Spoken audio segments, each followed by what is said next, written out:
Bonjour, aujourd'hui je vais vous raconter une histoire qui vient du livre Femmes qui courent avec les loups de Clarissa Pinkola.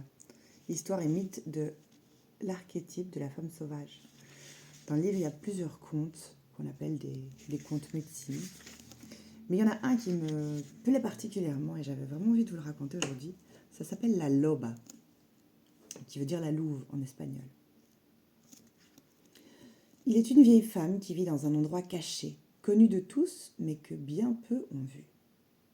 Comme dans les contes de fées d'Europe de l'Est, elle semble attendre que les personnes perdues, errantes ou en quête de quelque chose parviennent jusqu'à elle. Elle est circonspecte, souvent velue, toujours grosse, et fuit la compagnie des autres.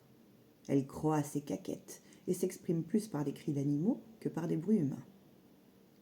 Certains diront qu'elle vit sur les pentes de granit érodées du territoire des Indiens Tarahumara.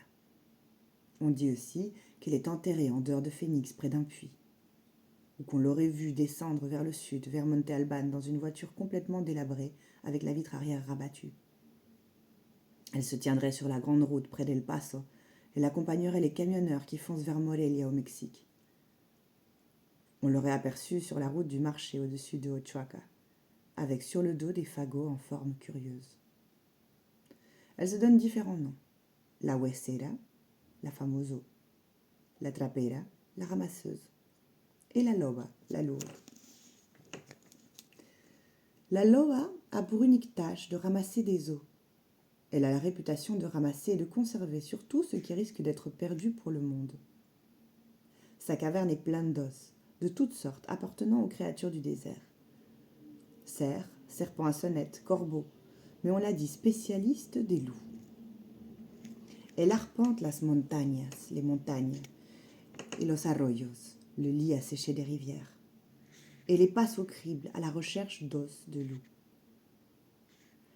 Lorsqu'elle est parvenue à reconstituer un squelette dans sa totalité, lorsque le dernier os est en place et que la belle architecture blanche de l'animal est au sol devant elle, elle s'assoit auprès du feu et réfléchit au chant qu'elle va chanter.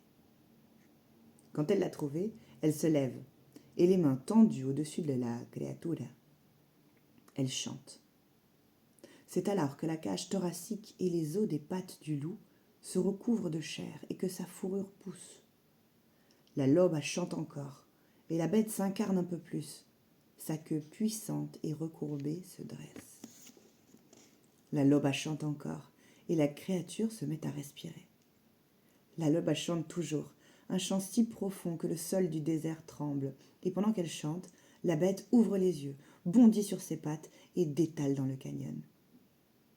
Quelque part dans sa course, soit du fait de sa vitesse, soit parce qu'elle traverse une rivière à la nage, qu'un rayon de lune ou de soleil vient se poser sur elle, elle se transforme soudain en une femme qui court avec de grands éclats de rire vers l'horizon, libre.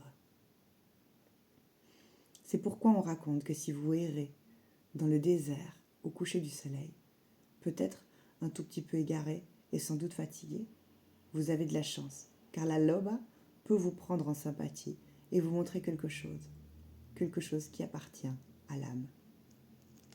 Je vous souhaite une merveilleuse journée.